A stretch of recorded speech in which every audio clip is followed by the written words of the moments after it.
Welcome to Vassals of Kingsgrave, and in honour of the fact that it's two British hosts, today we'll be reviewing a very British show, so Dickensian, which was commissioned by the BBC. My name is Glen, I am Dagos Rivers from the forums, and I am delighted to be joined by Bina today. Hi everyone, this is Bina 007 on the forums.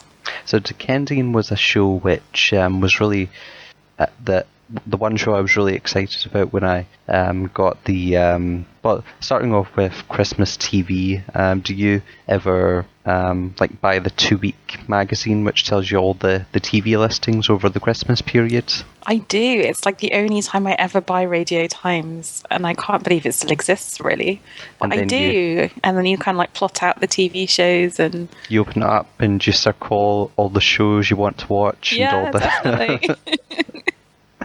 So there was Dickensian and also Billionaire Boy, which was on BBC as well, and that was the two main things that I did want to watch. And then really intrigued about this show, about classic Dickens characters that interact with each other, and there's a murder mystery plot in the background as well. So, but then as I read more about it, it felt strange that it was such a long show, because it seemed like a show that would only last for like 4 episodes and that would be it. So then it was so strange that it was going on for 20 episodes, so a 20 episode run. Yeah, the other thing that was a bit weird was it wasn't on at a consistent time. It wasn't that you could predict, okay, Wednesdays and Fridays are Dickensian. It was hard to keep up with it in a way. And once you did think that you had figured out the schedule, and you thought, oh, Thursday and Friday each week, they changed it to Wednesday and then Friday of that same week, and then the next week it was only on once. And I think it was really poorly served. I'm not sure if they decided it that way, or I mean, actually, I think based on how many people were watching it, so it wasn't really a priority to schedule it that well. But it's a shame, because I think it did have a fairly loyal viewing, if not a large one, and I think how it would have worked best was in the nostalgic. If they'd have started it maybe 5 days before Christmas and just done one every other night, all the way to New Year's Eve or something, I think that would have worked quite well. I feel it's really poorly served, but hey. But it did get off to a great start, so on Boxing Day, so primetime viewing, and it was in between EastEnders, so first episode at 7:30, then second episode at 8:30, and I think 5 million people watched it then. But then, of course, over time it became about 2 million towards the end of the run of the series.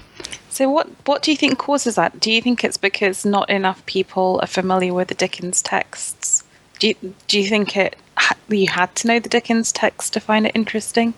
No, I don't think you did need to know the Dickens text. So I think that, BBC and Charles Dickens, they have this long-standing history. So there's countless adaptations of BBC Charles Dickens adaptations, and that's what intrigued me about this, that they mixed the characters between each of the stories, and they always pull in large numbers, and they put them at good times of the week as well. But I think that just the interest wore off, so Boxing Day people are around the TV having family time, and then a lot of families would have watched the show, but then they were less likely to watch it in the middle of winter, and once they're busy at work, and it's January, late January, that I can imagine why people stopped watching it, or found it difficult to watch it live TV anyway. So, do you have any idea, because the BBC did this before a few years ago with an adaptation of Bleak House? I mean, not obviously a fiction, a sort of kind of retconning of Dickens, but a proper Dickens adaptation. But they did it in that half-hour format that was a bit more like a Dickens version of EastEnders. Do you have any idea how many viewers that got? Like, was this less popular than that? Because that felt like lots of people were watching it. And it starred Gillian Anderson, Charles Dance. I mean, that had lots of people in. I know that when they did the Great Expectations version in 2011,